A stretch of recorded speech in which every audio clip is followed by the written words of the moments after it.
I am not black.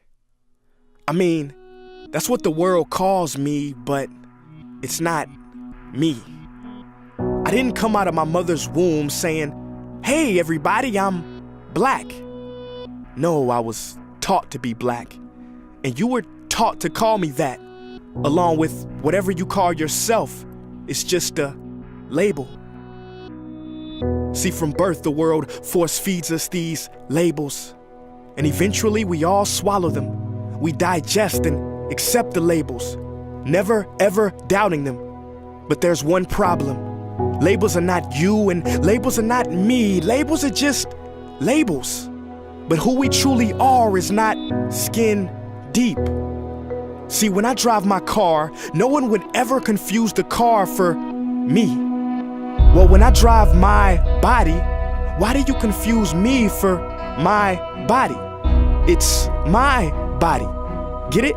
Not me. Let me break it down. See, our bodies are just cars that we operate and drive around. The dealership we call society decided to label mine the black edition, yours the Irish or white edition.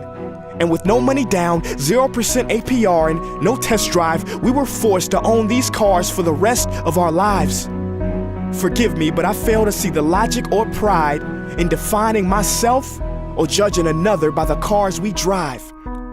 Because who we truly are is found inside.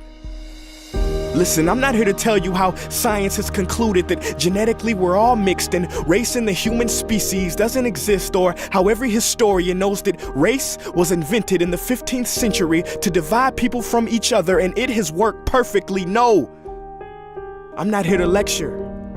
I just want to ask one question. Who would you be if the world never gave you a label?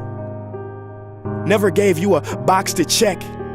Would you be white, black, Mexican, Asian, Native American, Middle Eastern, Indian? No, we would be one. We would be together.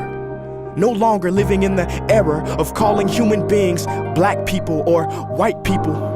These labels that will forever blind us from seeing a person for who they are, but instead seeing them through the judgmental, prejudicial, artificial filters of who we think they are.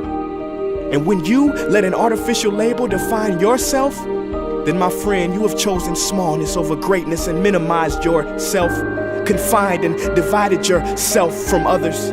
And it is an undeniable fact that where there is division, there will be conflict, and conflict starts wars. Therefore, every war has started over labels. It's always us versus them. So the answer to war, racism, sexism, and every other ism is so simple that every politician has missed it. It's the labels. We must rip them off. Isn't it funny how no baby is born racist, yet every baby cries when they hear the cries of another? No matter the gender, culture, or color, proving that deep down we were meant to connect and care for each other. That is our mission, and that is not my opinion. That is the truth in a world that has sold us fiction. Please listen, labels only distort our vision, which is why half of those watching this will dismiss it or feel resistance and conflicted. But just remember, so did the caterpillar before it broke through its shell and became the magnificent butterfly.